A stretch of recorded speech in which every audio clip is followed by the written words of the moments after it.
Hey everyone, and welcome back to Higurashi When They Cry Ray, the final volume of the Higurashi When They Cry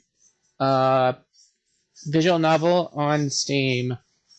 So last time, RIKA went to the shrine again to take another look, came back and ended up finding out that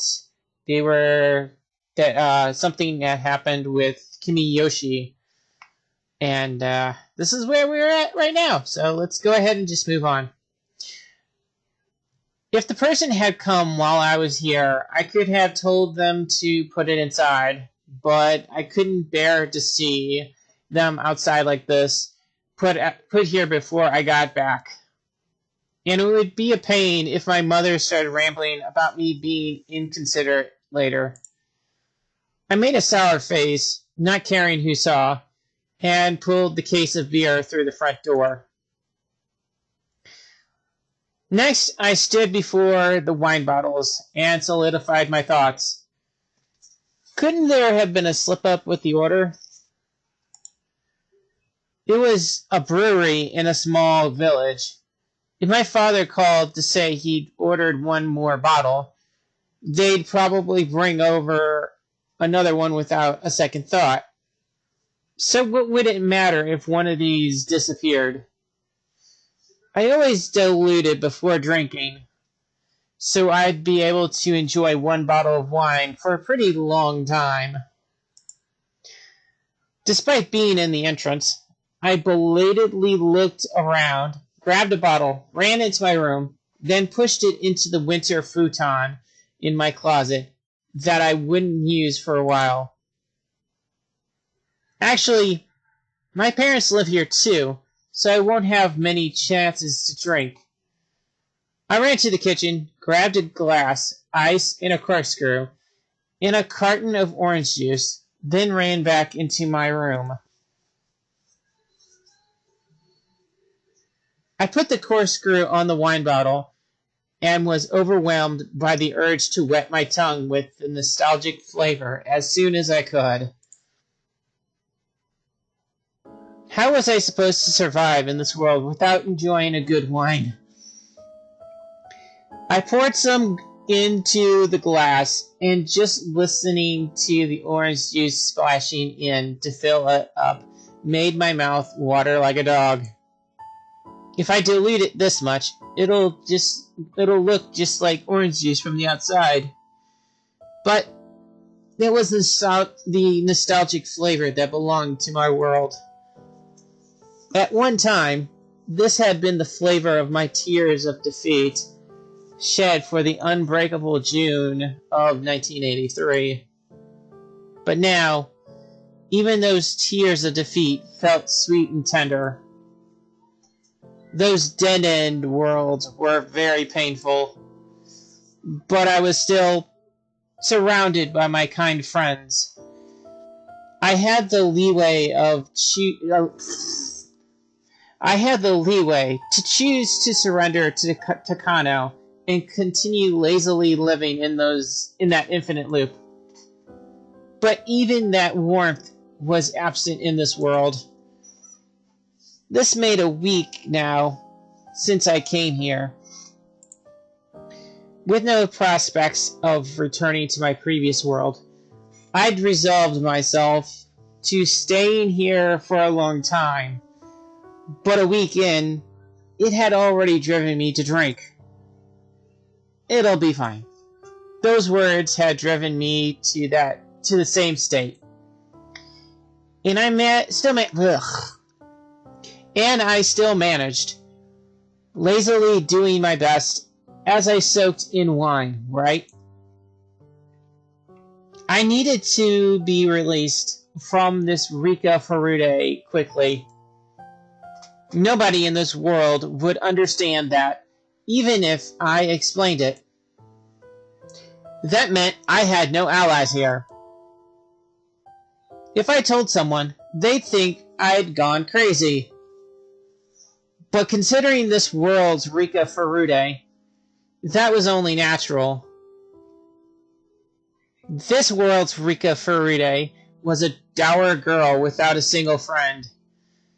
And one day, she'd been hit by a ball in the schoolyard and started saying she didn't belong in this world. If that big doctor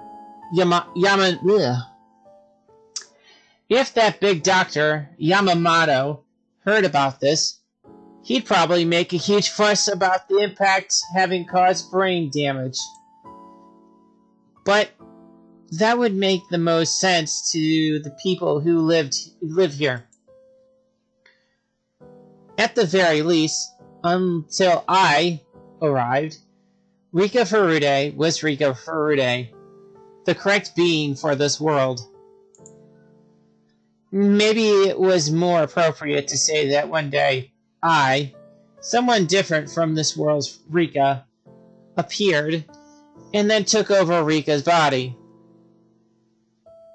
Right. Am I not Rika Furude? Well, no. This world's Rika Furude was this world's Rika Furude. A different being than me. I'd simply been interpreting her as being the same as me, even when I was in different worlds. Until now.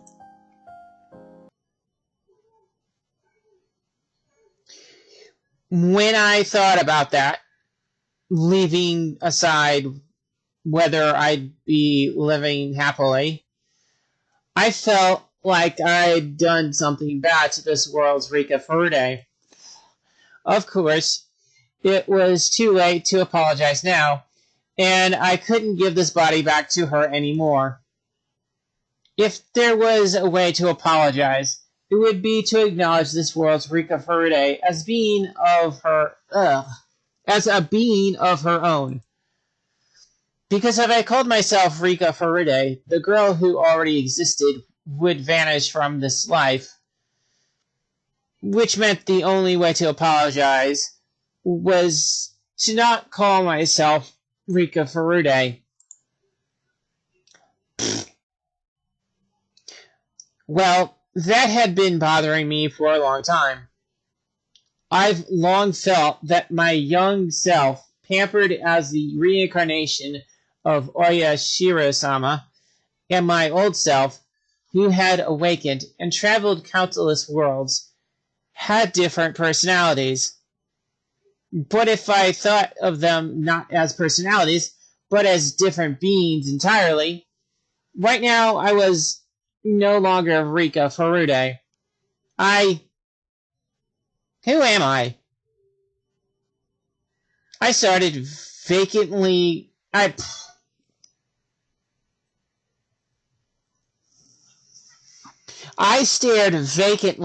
the wine bottle. Did I like this brand? My father always loved to drink this wine. As a result, I borrowed it in countless worlds, and I love to drink it even now. Right now, I couldn't even be lazy without borrowing the power of alcohol, and this wine comforted me, just a little. At this point, I couldn't go on living without this wine.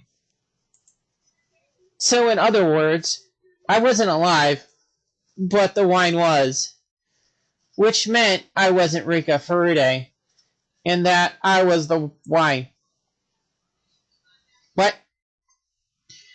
I stared at the Western letters of the brand name written on the wine label, which I didn't know how to pronounce. And I thought to myself that it was the name of me. My name is Rika Furude. No, not that, but this Bernkastel. What? I don't know what that means. Neither do I. Take a hot second to look.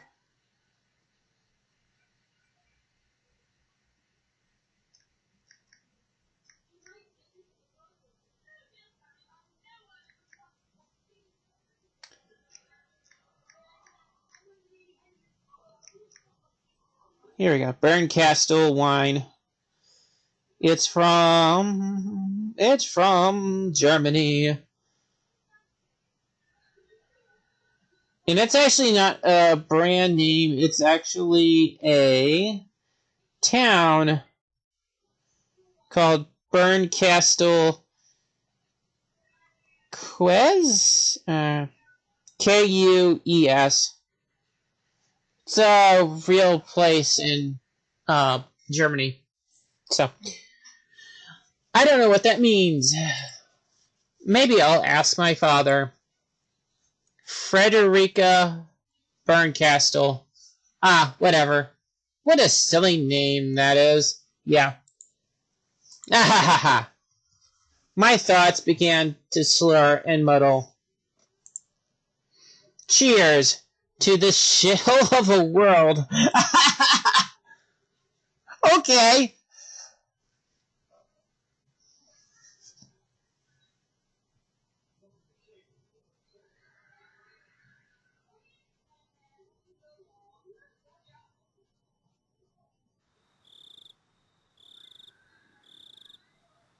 Thank you for making my food all the time. Nipa. What's all this all of a sudden? Mother's Day was a long time ago. As I thanked my mother and patted her shoulder, I brushed her head. It was all a show, of course.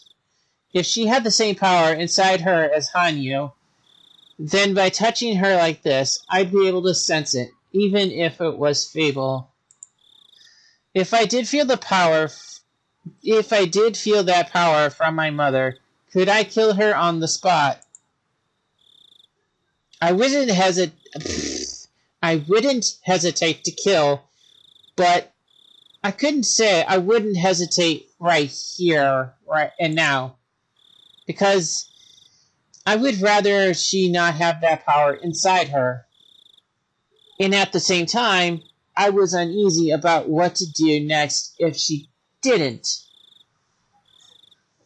My mother laughed like it tickled, but contrary to what she thought, I was carefully checking if I needed to kill her.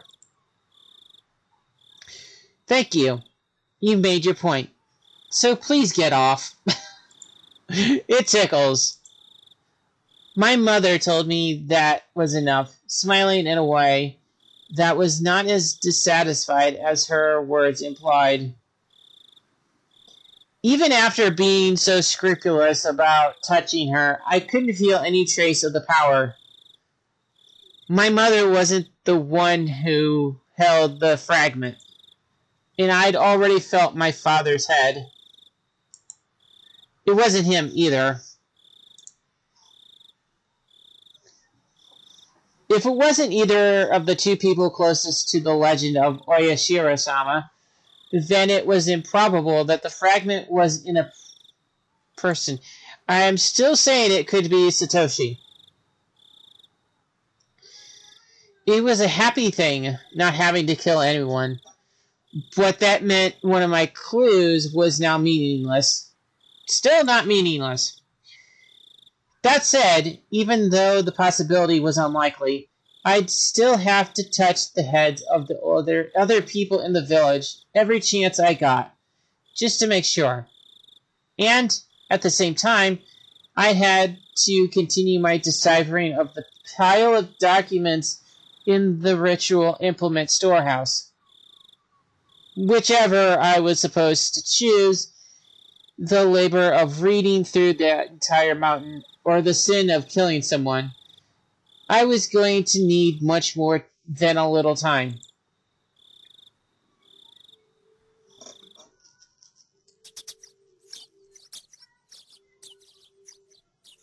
But what if it was Satoshi? I had lost track of how many mornings it had been since I drifted to this world.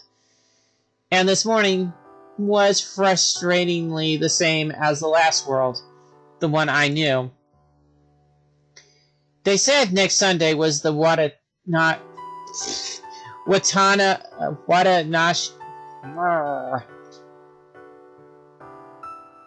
They said next Sunday was the Tanagashi festival.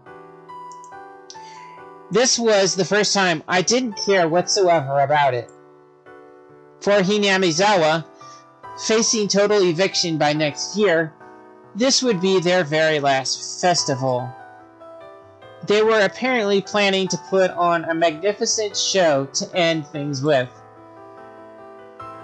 My normal world responsibility of performing a dedication dance as the last survivor of the Furude family didn't exist in this world either. Still, I wasn't expected to simply go off and have fun.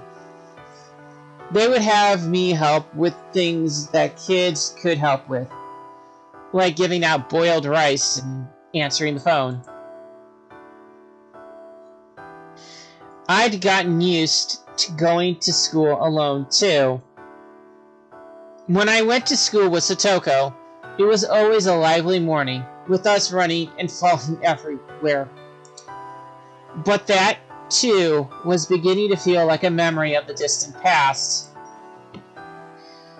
With several days already behind me, and my mind settled, I'd stop crying about small memories like that. Everything I did was for the sake of returning to my original world. I might curse the trouble it was taking, but I would never cry again. So even when I met Satoko at the school gate and said good morning, only to be bluntly ignored like always. Oh, bluntly. I don't know why I said it that way. It didn't make me sad. The real Satoko was an incomparable friend of mine. Even if a fake Satoko ignored me, it wouldn't hurt me inside anymore. Mion wasn't outright cold like Satoko was, but she didn't seem to think of me as any more than one of her many classmates. Reina seemed like she was actually trying to talk to me, but that was because I was isolated. She was acting out of a kind of pity, and it seemed sadder to accept that. So I'd start reacting nastily to Reina's unwanted attention.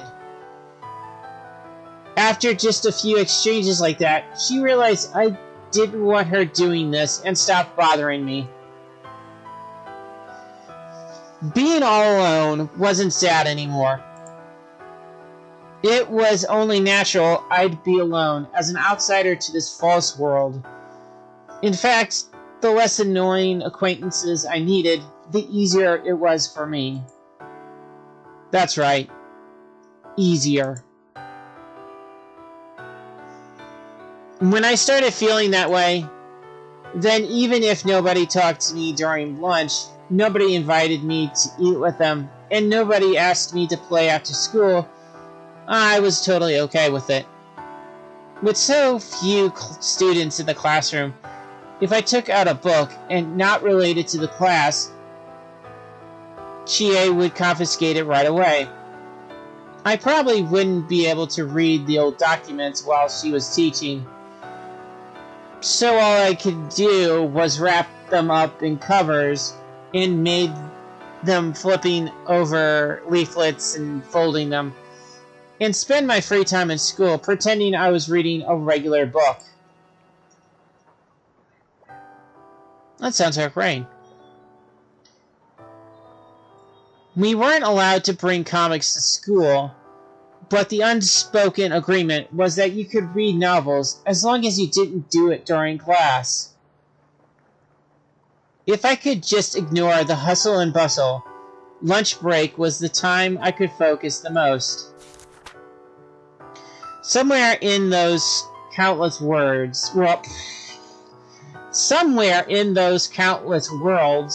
there was a time when I got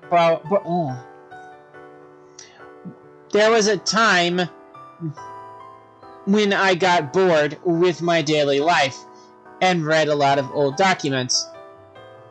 Thanks to that, I knew the gist of their contents. I just hoped there was a clue somewhere in them about the fragment rejecting Hanyu from this world. It had been raining since midday. Okay. All of my classmates had stayed in the classroom for break, venting their pent-up energy indoors. Thanks to that, it was a bothersome, loud, and uncomfortable day for me. What the hell? What's with that gloomy look? What are you reading?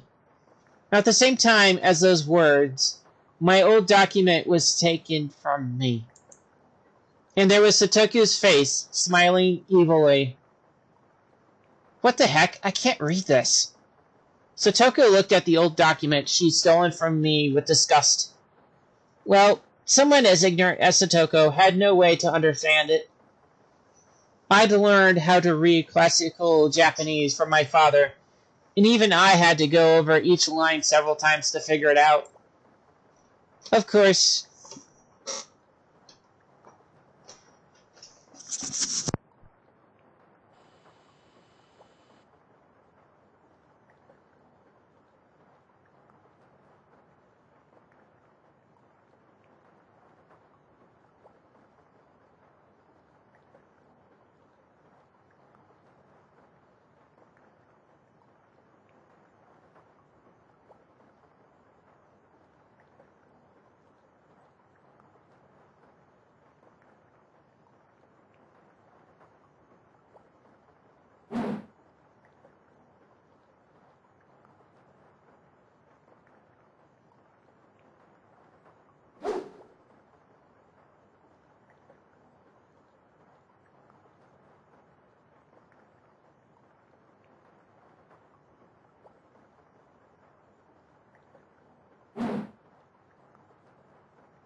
I knew this was the best answer. When given the chance, I had to give it to her straight. But it made me mad. I was the last one in the world who wanted to see Satoko looking like this. I was the one who was forcing her to make that expression. It made me sick. But it was fine, in the end. This Satoko wasn't the one I knew after all. And one day, I'd leave this world for sure. Even if I killed her on the spot, it wouldn't have anything to do with the Satoko of my world. That's why it didn't hurt inside at all seeing her look at me so terrified. Come on! Give Rika-chan her book back. Here, Rika-chan. Rina plucked the document from a bewildered classmate and returned it to me. So, forgive Satoko-chan, okay? You went a little too far. Then stealing my important book and cutting into my precious reading wasn't going too far? What? That isn't what I meant. You don't have anything to do with this, so step aside. I just wanted to get this back. I kicked the chair over, indicating to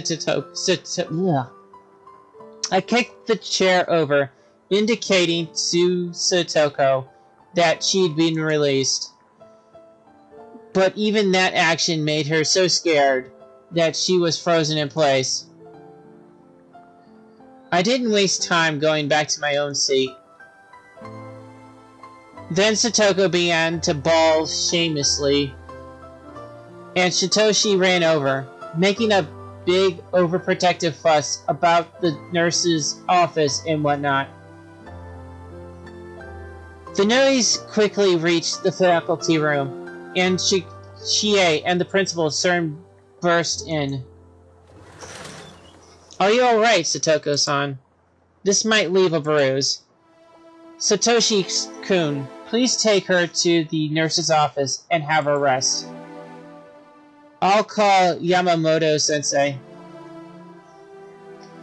While Chie was talking, the principal must have asked Mion what had happened in the classroom. Mion spoke to him in hushed tones, glancing my way. She was probably saying she had no part in this. Nasty Mion might say that. She didn't betray my expectation. The principal came over to me and told me to come with him to the principal's office. This usually happens when a bullied child happens to bully back. A side effect of the bullying, perhaps. I was seriously fed up with everything, but my goal had only been to scare Satoko off from bothering me ever again.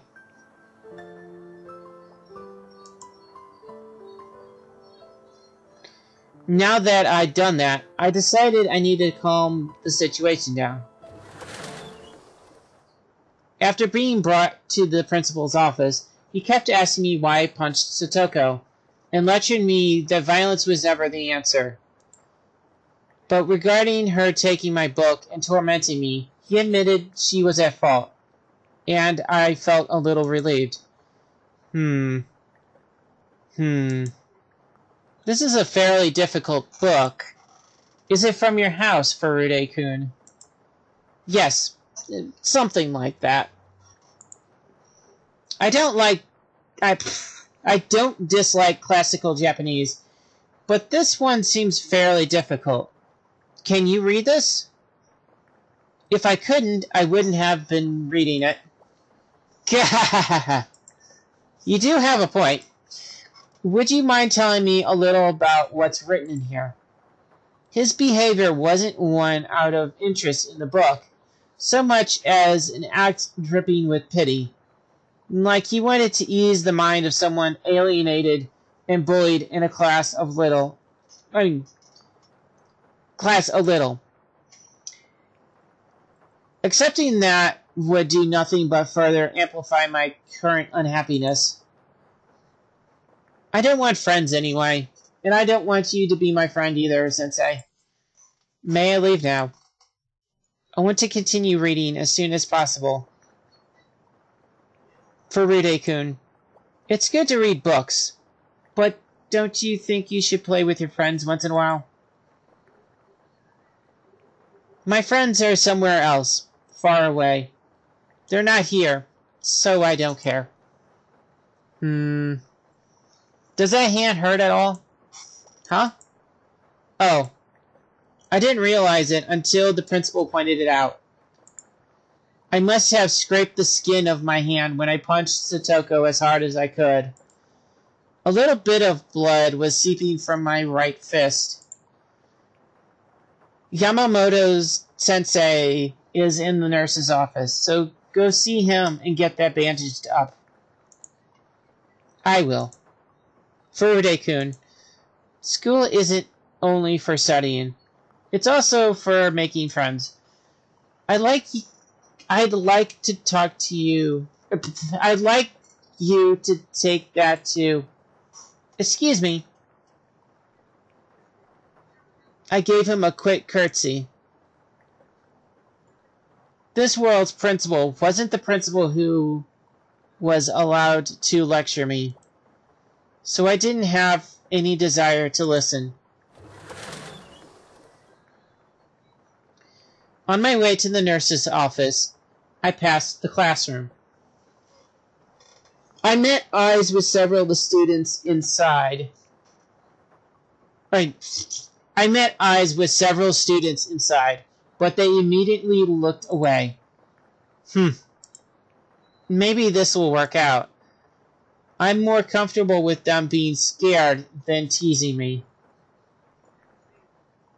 When I went into the nurse's office, the doctor was just putting a big piece of absorbent cotton under Satoko's eye.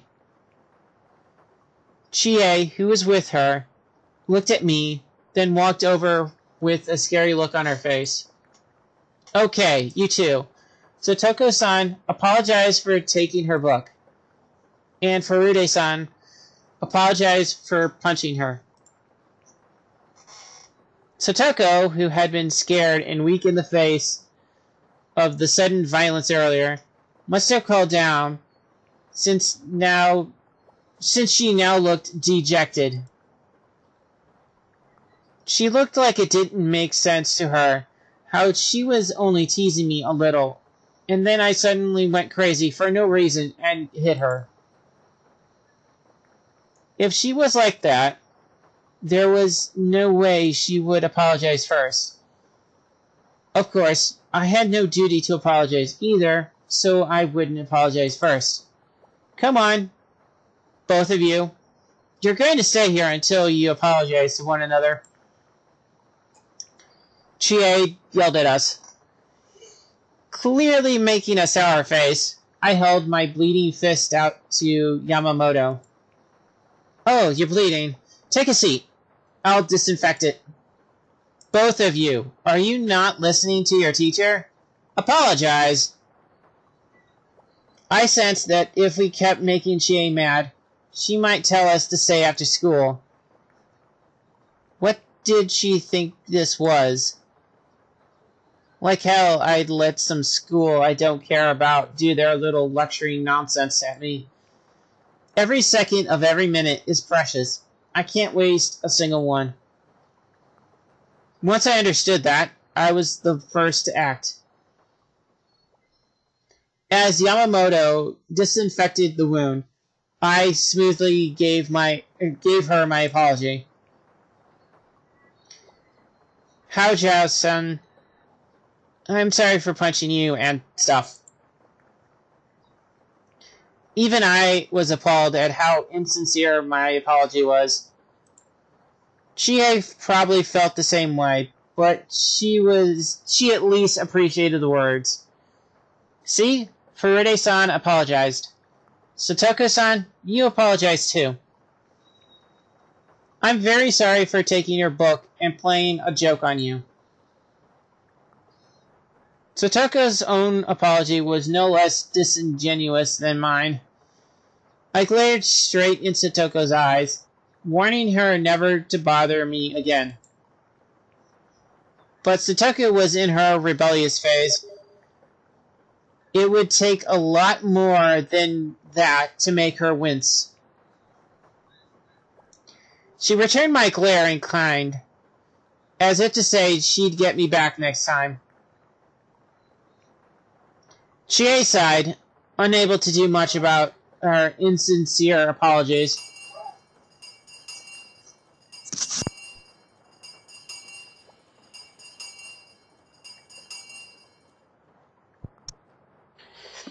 And then the bell signaling the end of lunch break rang. Satoko-san, let's go back to the classroom. Furude-san, you come back as soon as you're patched up. Chie followed Satoko and left the nurse's office. I didn't give them so much as a glance and just held my right hand out to Yamamoto. The stinging pain of the disinfectant was somehow weak. The hand receiving the treatment didn't even feel like my hand. I suppose it wouldn't. It's Rika Furude's hand, not mine. Everyone must feel lonely that school is ending next year. Aren't you? No, not really. After living here your whole lives, your homeland will sink into a lake. That has to be sad. I understand how you feel. That must have been Yamamoto's interpretation of the strained atmosphere in the classroom. If he was convinced of that, then maybe it was fine. It didn't matter to me. Even you had a lot of friends until not too long ago. But everyone you got along with happened to transfer schools at the same time. I'm no stranger to how sad it feels to be suddenly left all alone. Friends I got along with. Tomata-kun and Okamura-kun and the rest, of course.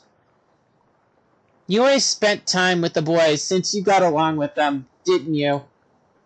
I think they were pretty partial to you as the only girl in their group, though. I see. Even Rika Furude had friends for a while in this world. And thanks to a stroke of bad luck, they all transferred out together and left her behind. But they're not your only friends out there, right? I understand how lonely you feel, and you may only know them until next year. But I think it would be good for you to make friends with the other kids in class and enjoy your time with them. I don't want to get close to them. My real friends, as you said, they went far away. Very, very far away. All I want is to go there.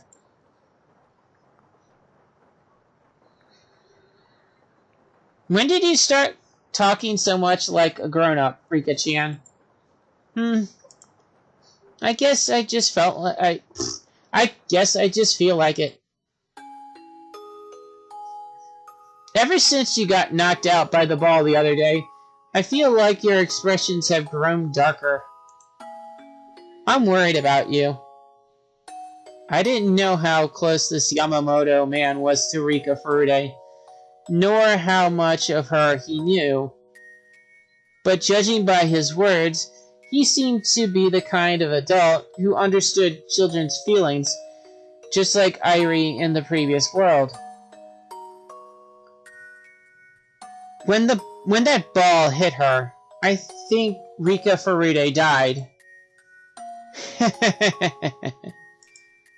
If that was all it took to die, nobody could play dodgeball. If he died back then, Wouldn't that make you a corpse? Yamamoto laughed a little, but not completely to tease me. It was just to urge me further along. Ah, so Yamamoto wasn't just the doctor at the nurse's office, but a mental counselor for students at a susceptible age. It looked like he wasn't Iree's replacement for nothing. For some reason, I felt like opening up a little to him. Maybe it was because he didn't exist in the world I knew. Right now, everyone who was in the world I knew, no matter who it was, made me uncomfortable. That was why I felt like opening up specifically to someone who wasn't in that world. After all, Yamamoto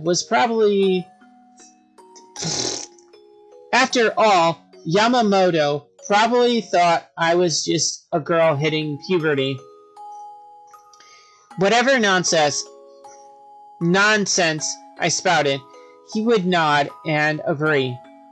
I'm not the Rika Furude you and the others know. What does that mean? Who are you then?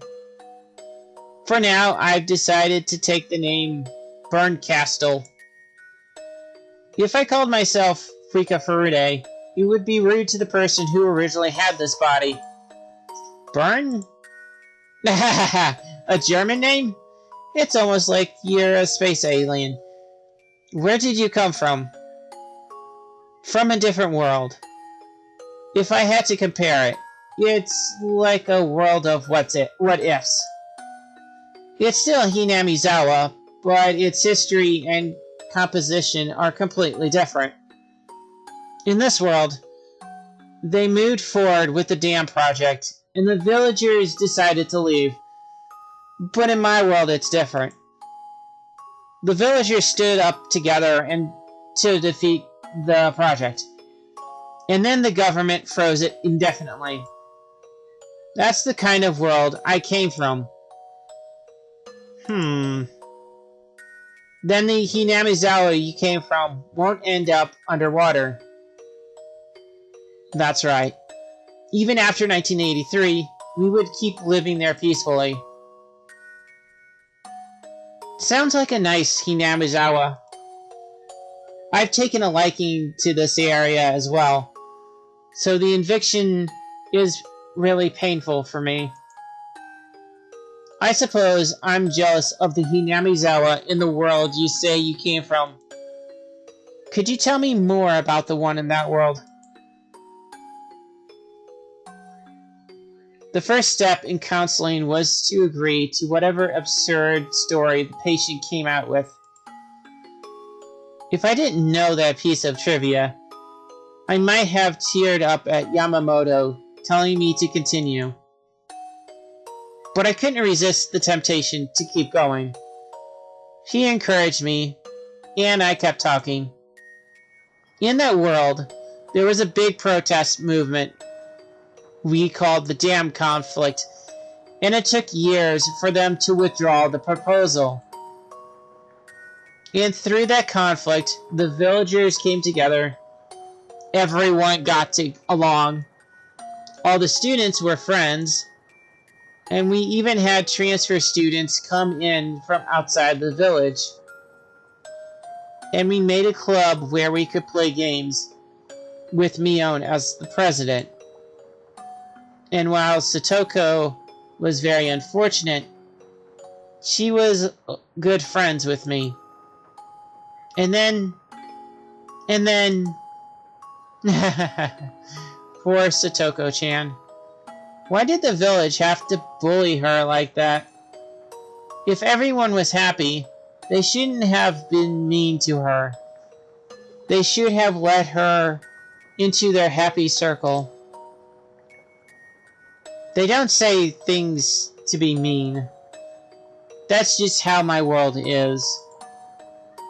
And she might have had a more painful fate than this world's Satoko. But that one was my best friend. One I couldn't replace or compare with anyone. So seeing the way Satoko is in this world makes me madder than it should.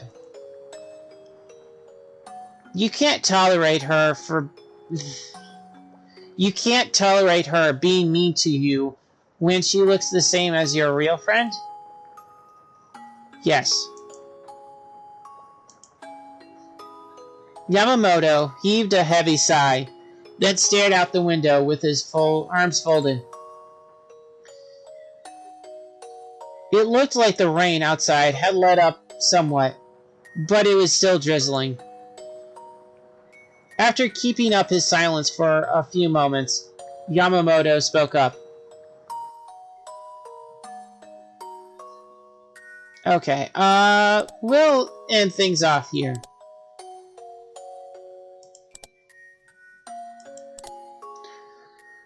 Oh boy! I think I did. No, the scene I saw was them outside, if I remember correctly.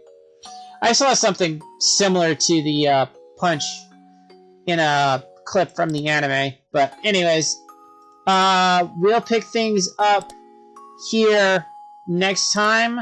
But until then, everyone, goodbye and enjoy the rest of your day.